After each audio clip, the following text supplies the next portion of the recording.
నమస్కారం, welcome to GK news 9. Journalism అనేది ప్రజలను చైతన్యపరుస్తూ ప్రజల పక్షాన ఉండి ప్రతిపక్షంగా ప్రజల సమస్యలను ప్రభుత్వానికి తీసుకుపోయే దిశగా ప్రయాణించేదే జర్నలిజం. నేను విద్యార్థి దశలో ఉన్నప్పుడు ఉన్న జర్నలిజానికి ఇప్పుడున్న జర్నలిజానికి దాదాపు 200% వ్యత్యాసం వస్తుంది. ఇవాళ ఆ క్రమంలో ఆ రోజుల లోపల ఒక వార్త వచ్చిందంటే ఆ వార్తకి మళ్ళీ నెక్స్ట్ ఏం జరుగుతుందో అని చెప్పి ఒక ఆందోళనకరమైన విషయం కనబడుతున్న ప్రజలు. అలాంటి జర్నలిజం అనేది ఇప్పుడు దాదాపు దూరమయ్యే పరిస్థితి కనబడుతూ ఉంది. ఇవాళ తెలంగాణ ఉద్యమంలో ఇవాళ కరీంనగర్ జిల్లాకి మీకు తెలియదు కాదు, కరీంనగర్ జిల్లాకి ఒక ఉద్యమ చరిత్ర ఉంది. ఇలా రాష్ట్రం లోపల కరీంనగర్ లోపల ఉన్న ఉద్యమ చైతన్యము మరెక్కడ లేదు. ఇవాళ 1969 ఉద్యమం దృష్టిలో పెట్టుకొని జగిత్యాల జైత్రయాత్ర మొదలు పెట్టుకొని ఇవాళ తెలంగాణ సాధించే వరకు ఇవాళ పాత్రికేయులు కీలక పాత్ర పోషించారని చెప్పడం జరుగుతూ ఉంది. తెలంగాణ ఉద్యమంలో కానీ జగిత్యాల జైత్రయాత్రలో కానీ ఇవాళ ఆ వైపుకు ఉద్యమం జరిగిందంటే ఇవాళ జర్నలిస్టుల పాత్ర అది విశేషంగా దాన్ని వర్ణించాల్సిన అవసరం లేని పరిస్థితుల్లో కూడా ఇవాళ అంతా దాన్ని చెప్పుకోవడానికి నాకు మాట రావట్లేదు. ఇవాళ ఏదైతే తెలంగాణ ఉద్యమంలో ఇక్కడ ఉన్న మల్లన్న కావచ్చు, జాదవ్ అన్న కావచ్చు, మరి అదేవిధంగా ఇక్కడ రత్నాకరణ అయితే దాదాపు తిరిగి ఆయన సొంత ఆస్తులను కూడగొట్టుకున్నాడు. ఇవాళ దాదాపు తెలంగాణ ఉద్యమంలో నాతో సహా పాల్గొని తెలంగాణ వస్తే ప్రజలు బాగుపడతారు, విద్య వైద్యం ఉచితంగా వస్తుంది. ఇవాళ ప్రజలకి ఏదైతే తెలంగాణ ప్రభుత్వము ఒక కాలు దృష్టి పెట్టుకుని నిధులు నియామకాలని చెప్పి వాళ్ళ ప్రభుత్వం ప్రజల్ని మోసం చేసి వాళ్ళ గద్దెక్కే లోపల చిన్నగా ఇవాళ సకల జనుల సమ్మెను మొదలుకొని ప్రతి కులం నుండి వచ్చి తెలంగాణ వస్తే బతుకులు బాగుపడతాయని చెప్పి పోరాటం చేసే పరిస్థితి లోపల ఇవాళ ఆ చైతన్యం తీసుకొచ్చింది జర్నలిస్టులు మరి కళాకారులు. ఇవాళ కళాకారులు జర్నలిస్టులు లేకపోతే తెలంగాణ ఉద్యమం లేదు. అందులో భాగంగా ఆర్టీసీ బస్కపయ్య నైజలేగా, నేను ఆర్టీసీ ఉద్యోగం కాబట్టి చెప్తా ఉన్నా, బస్కపయ్య నైజలేగా అంటేనే ఉద్యమం జరిగింది. అలాంటి ఉద్యమకారులకి తెలంగాణ లోపల గుర్తింపు లేదు. ఇవాళ కేసులు అవుతా ఉన్నాయి, ఇవాళ ఇబ్బంది పడుతూ ఉన్నాం. ఇవాళ ప్రజలతో కూడుకున్న తెలంగాణ రాలని చెప్పి ప్రజలందరికీ అర్థమైంది. మరి అదే దిశ లోపల ఇప్పుడు మళ్ళీ సరే ఎంతో కొంత ఈ ప్రభుత్వము కాంగ్రెస్ ప్రభుత్వం ఇవాళ విద్యా వైద్యం మీద గౌరవ ముఖ్యమంత్రి గారు ఒక విధానాన్ని కనబరుస్తూ ఉన్నారు. ఇవాళ ఆదివాసుల పక్షాన ఎంతో కొంత రాష్ట్రం నుండి కొద్దిగా చేయడానికి ప్రయత్నం జరుగుతూ ఉంది. మరి అదేవిధంగా ఇవాళ జర్నలిస్ట్ సమస్యలు కూడా చాలా సమస్యలు ముందుకు వచ్చినాయి. వాటి మీద గౌరవ ముఖ్యమంత్రి గారి దృష్టికి ఖచ్చితంగా మా పక్షాన కానీ గౌరవ మంత్రివర్యులు శ్రీధరబాబు కానీ వాళ్ళు ఇక్కడ ఉన్న లోకల్లో ఎవరున్న మంత్రివర్యులకి మా పక్షాన మా లెటర్ ప్యాడ్ మీద మీ సమస్యలను ఖచ్చితంగా మేము తీసుకుపోయే ప్రయత్నం చేస్తాం.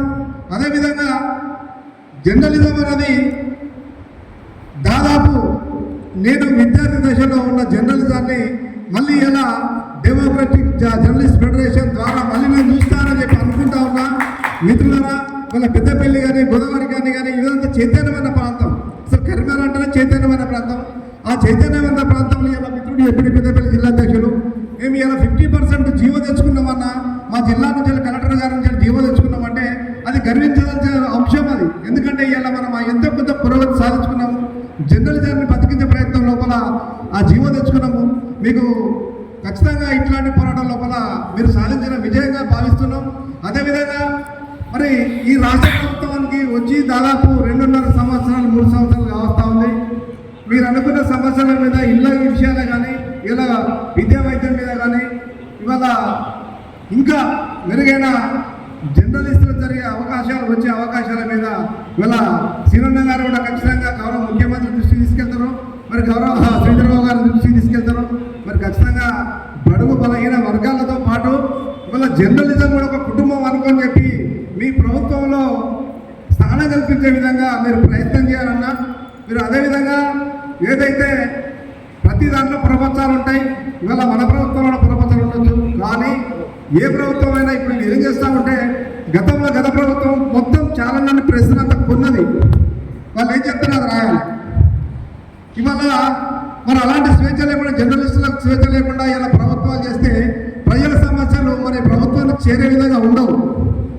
ఇవాళ ప్రభుత్వాలు ఏం చేయాలంటే ఈ జర్నలిజాన్ని ఏదైతే జర్నలిస్టులు రాసే వార్తల్ని ఖచ్చితంగా కొన్ని వార్తలు సేకరించాల్సిన అవసరం ఉంది. ప్రజల పక్షాన్ని నిలబడతారు జర్నలిస్టులు కాబట్టి మరి జర్నలిస్టులు రాసే వార్తల్ని వాస్తవాలు ఉంటాయి కనుక వాటిని ఖచ్చితంగా మీ ప్రభుత్వము పరిశీలించే ప్రయత్నంలో ఉండాలన్నా మరి దాని విషయంగా మేము ఖచ్చితంగా ఏదైతే జర్నలిస్టుకు సంబంధించి జర్నలిస్ట్ సంక్షేమ విషయం కాదు, ఏదే విషయానికైనా కానీ పోరాటాల్లో ఇలా తుడుందుగా ముందుంటుంది. మీకు తెలిసిన విషయమే.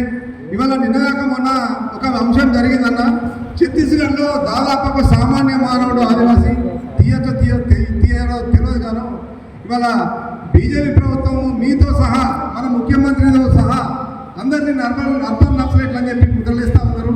మరి ఇలా మనుషులని చంపే హక్కు ఎవరిచ్చిరన్నా అది కాదు. ఇలా ప్రభుత్వంలో మాట్లాడే ఇలా ముఖ్యమంత్రితో సహా అందరినీ కూడా మాట్లాడుతూ ఉంటే ఇలా హింస జరుగుతుంది, హింసను ఖండిద్దామని చెప్తా ఉంటే మరి దాన్ని కాదు మేము ఖచ్చితంగా చంపేస్తామని చెప్పి మాట్లాడితే అది ఎంతవరకు సమంజసము? అలాంటివి దృష్టిలో పెట్టుకుని తెలంగాణ రాష్ట్రం లోపల ఖచ్చితంగా అందరికీ ప్రభుత్వం హక్కులు చేసుకునే ప్రయత్నం ఉంది. ఒకటి ప్రభుత్వాన్ని కూడా మేము విమర్శిస్తాము. ఏదంటే ఏ విషయంలో అంటే ఇవాళ విద్యా వైద్యం మీద గౌరవ ముఖ్యమంత్రి గారు, ఎందుకంటే ఇప్పుడు ఇంటిగ్రేటెడ్ స్కూల్ జిల్లా కోటి పెడతా ఉన్నాడు, 25 కోట్లు 250 కోట్లు ఆ కోట్లు పెట్టి ఇవాళ ఆ ప్రభుత్వం అంటే ఎస్సీ ఎస్టీ బీసీ పడినట్టు అందరూ ఒకటే కులంలో పెట్టి ఇవాళ విద్యను అందించే ప్రయత్నం చేస్తూ ఉన్నారు. హాస్పిటల్ అయితే రక్షణ జరుగుతూ ఉంది. మరి అదేవిధంగా ఇక్కడ మీ జర్నలిస్టుల మిత్రులకు మేము కూడా ఒక అప్పీల్ చేసేది ఏంటంటే మారుమూల ప్రాంతంలో ఇప్పుడు కూడా గత ప్రభుత్వము పోడు వ్యవసాయం సంబంధించిన భూములకి ఎక్కడ కూడా పట్టాలు ఇవ్వలేదు. ఒకవేళ ఇస్తే కింద ఉన్న పట్టాలు చూసుకొని 2 ఎకరాలు ఉంటే 20 గుంటలు 5 గుంటలు ఇలా ఇవ్వడం జరిగింది. దాన్ని మళ్ళొకసారి మా సీతకాయ దృష్టి కూడా తీసుకెళ్ళాం. మళ్ళొకసారి మా ద్వారా మీరు ఈ అంశాన్ని కొద్దిగా ప్రచురించినట్టయితే మా ఆదివాసీ ప్రజలకు మారుమూల ప్రాంతాల్లో ప్రజలకు న్యాయం జరుగుతుంది. మరి అలాంటి పక్షాన జర్నలిజం పనిచేయాల్సిన అవసరం ఉంటుంది. అదే కాకుండా ఏ సమస్య మీద కూడా ప్రభుత్వానికి ప్రతిపక్షంగా నిలబడాల్సిన అవసరం ఉంటే నిలబడాలి. ఇవాళ సమస్యలను ఖచ్చితంగా వ్యవసాయం చేసి అంటే ప్రభుత్వాన్ని వ్యవసాయం చేసే అవకాశం ఎవరికి వస్తుంది అంటే జర్నలిజంకి వస్తుంది. ఆ జర్నలిజం ఎట్లా అంటే జర్నలిజం అనేది ఒక వ్యక్తులకు వత్తాసు పలకకుండా నిక్కచ్చిగా వార్తలు రాసినప్పుడు ప్రజలు చైతన్యవంతులు అవుతారు. ఇది వాస్తవం అని ప్రభుత్వం గుర్తిస్తుంది. అప్పుడు ఆ సమస్య పరిష్కారం అయ్యే దిశగా అవుతుంది కనుక మరి అట్లాంటి అంశం లోపలనే మన జర్నలిస్టులు పూర్తిగా నిమగ్నమై ఉండాలని చెప్పి తెలియజేస్తూ మరి ఖచ్చితంగా ఏదైతే మీ జర్నలిస్ట్ సమస్యల మీద మేము ముందుండి వస్తామన్నా పోరాటాలు తొడుందే ఆదివాసుల కొత్త ఏం కాదు. చివరి వరకు కూడా పోరాటం చేసి హక్కులు సాధించుకునే విషయంలో మేము ప్రయాణిస్తాం కనుక మరి ఖచ్చితంగా మీతో పాటు మేము ఉండమని చెప్పి తెలియజేస్తూ ఈ అవకాశం ఇచ్చిన మీ అందరికీ ఉదయం తెలుపులు ముగిస్తా ఉన్నాం. ఈ వీడియో మీకు నచ్చినట్లయితే లైక్ బటన్ క్లిక్ చేయండి. మరిన్ని వీడియోలను పొందడానికి దయచేసి సబ్స్క్రైబ్ చేయండి.